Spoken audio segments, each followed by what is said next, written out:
आज CIIच्या ॲन्युअल कॉन्फरन्समध्ये मी महाराष्ट्राच्या संदर्भात या ठिकाणी सांगितलं। विशेषतः ही जी ॲन्युअल बिझनेस समिट आहे याची थीम ही द फ्युचर आहे। भविष्यात महाराष्ट्र कसा असेल आणि तो आम्ही कसा घडवतो हे मी या ठिकाणी सांगितलेलं आहे। आणि कसा महाराष्ट्र आज वेगवेगळ्या सेक्टरमध्ये लीडर आहे। FDI मध्ये महाराष्ट्र लीडर आहे, इंजिनिअरिंग एक्सपोर्टमध्ये महाराष्ट्र आज देशामध्ये नंबर 1 आहे, स्टार्टअपमध्ये महाराष्ट्र नंबर 1 आहे। अशा सगळ्या महाराष्ट्राच्या स्ट्रेंथ लिव्हरेज करून आम्ही $1 ट्रिलियन इकॉनॉमी कशी तयार करतोय याची माहिती आज या ठिकाणी मी दिली आहे। असं आहे की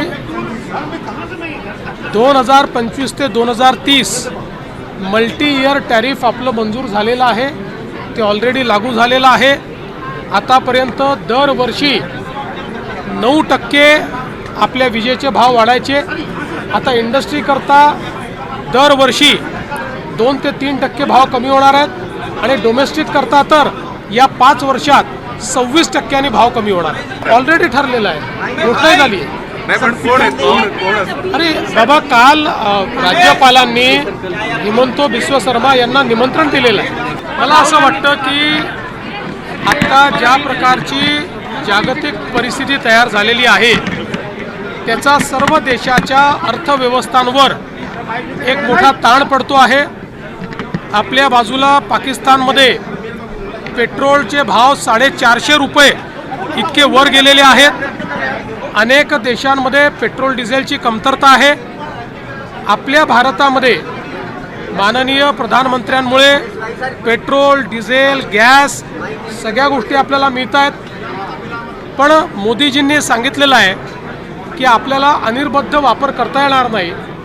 सप्लाय चेन्सवर जे प्रेशर आहे त्याचा विचार करता आणि आपला जास्तीत जास्त परकीय चलन आपल्याला वाचवता कसं येईल हे बघता या प्रत्येक गोष्टीत आपण ज्या प्रकारे रॅशनलायझेशन करू शकू ते केलं पाहिजे।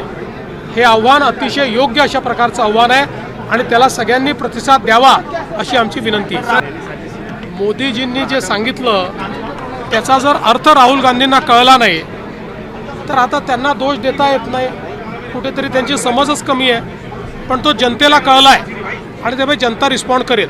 असं आहे, देशामध्ये सर्वात रिजेक्टेड नेता हे राहुल गांधी आहेत। रिजेक्टेड माल आहे। आता त्याला तुम्ही महत्त्व देता, आम्ही देत नाही।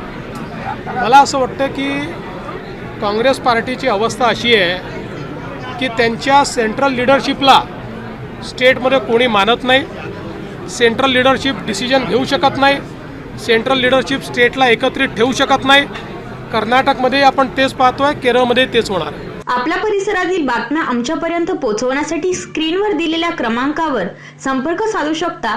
दूरध्वनी क्रमांक 8652414343।